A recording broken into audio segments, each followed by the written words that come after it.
Viewers, welcome to mummy's food Island. இன்றைக்கி நம்ம ஒரு இண்டோ சைனீஸ் டிஷ் பார்க்க போகிறோம். அதுக்கு நான் இப்போ 1 கிலோ சிக்கன் விங்ஸ் வாங்கியிருக்கேன்.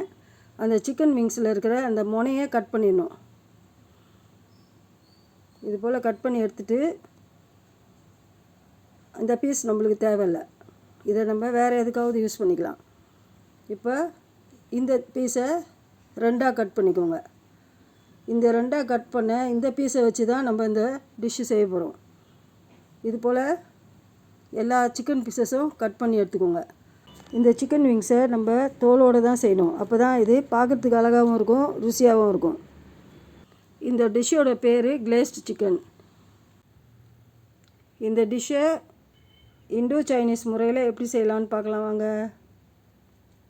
இப்போ ஒரு பாத்திரத்தில் எண்ணெய் அடுப்பில் வச்சுருக்கேன். இப்போ இந்த எண்ணெய் சூடானதும் இந்த சிக்கன் பீசஸ் எல்லாம் ஒன்று ஒன்றா போட்டு பொரித்து எடுத்துக்கலாம். ரொம்ப பொரிக்கக்கூடாது, ஓரளவுக்கு பொரிச்சா போதும். நல்லா கோல்டன் ப்ரௌன் கிடச்சதுன்னே அதை நீங்கள் எடுத்துடலாம். இதே போல் எல்லா விங்ஸையும் பொரித்து எடுத்துக்கலாம். இப்போ நம்ம அடுத்த ப்ராசஸுக்கு போயிடலாம். இதுக்கான சாஸ் எப்படி தயார் பண்ணுறதுன்றதை பார்க்கலாம்.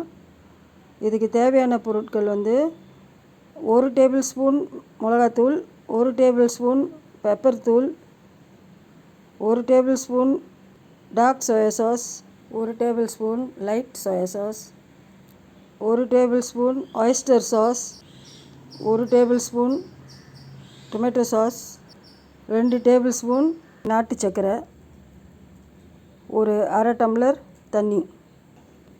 இதை எல்லாத்தையும் நல்லா கலக்கி விட்டுங்க. இப்போது ஏற்கனவே நம்ம கோழி பொரித்த எண்ணெயிலேருந்து கொஞ்சம் எண்ணெய் எடுத்துகிட்டு மறுபடியும் இந்த பொரித்த கோழி எல்லாத்தையும் அதிலே போட்டுடணும். போட்டுட்டு இந்த சாஸை அதில் ஊற்றிடணும். ஊற்றி நல்லா கிளறி விடுங்க. இந்த கிளறும் போது நீங்கள் லோ ஃப்ளேமில் வச்சுக்கணும். ஹை ஃப்ளேமில் வச்சுக்கிட்டிங்கன்னா இது சீக்கிரமாக அப்படியே ட்ரை ஆகிடும். லோ ஃப்ளேமில் வச்சுக்கிட்டு செய்யுங்க.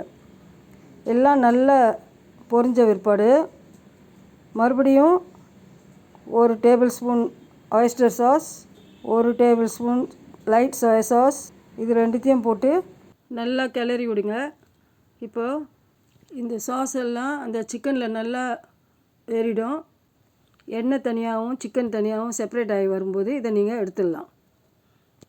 இப்போ நான் அதை எடுத்து சர்விங் பிளேட்டுக்கு மாற்றிக்கிறேன். இந்த சிக்கனை ட்ரை பண்ணிவிட்டு எனக்கு கமெண்ட்டில் சொல்லுங்கள். Wish you all a happy new year. See you on my next video. Bye.